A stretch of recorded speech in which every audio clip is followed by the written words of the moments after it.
شامل کرتے ہیں ہمارے ریاض علی، ڈپٹی بیورو چیف زور نیوز سیٹلائٹ خیبر پختونخوا، ضلع ہنگو، تحصیل ٹل دوابہ تورے وڑے سے۔ جی میں اس وقت ضلع ہنگو، تحصیل ٹل دوابہ نریاب سچی بنڈا میں موجود ہوں۔ جو میرے ساتھ ضلع کرم، تحصیل سنٹر کرم، چنارک، زوایست سمیت مختلف علاقوں کی جو متاثر ہو چکے ہیں، ان میں ملک اجی رحمان حیدت حیل، ملک سعید خان حیدت حیل نے میڈیا سے گفتگو کرتے ہوئے کہا کہ پورے خیبر پختونخوا سمیت قبائلی اضلاع ضلع کرم، تحصیل سنٹر کرم 2007 میں دہشت گردی میں سے متاثر ہو چکے ہیں۔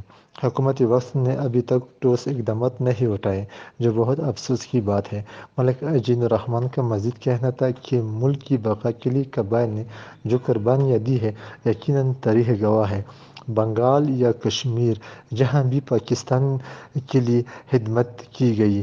سید خان ملک نے بھی کہا کہ ہمارا قبائل پرامن، مہمان نواز اور ملک کی دفاع کرنے پر پرعزم ہے۔ ان رہنماؤں نے مزید کہنا تھا کہ حکومت وقت کو چاہیے کہ خدا ہم بھی پاکستانی ہیں، ہمارے متاثر بھائیوں کے ساتھ جو وعدے کیے گئے ان پر عمل کرے، ورنہ ہم احتجاج کرنے پر مجبور نہ کرے۔ ریاض علی، ڈپٹی بیورو چیف زور نیوز سیٹلائٹ خیبر پختونخوا، ضلع ہنگو، تحصیل ٹل دوابہ نریاب سچی بنڈا۔ جی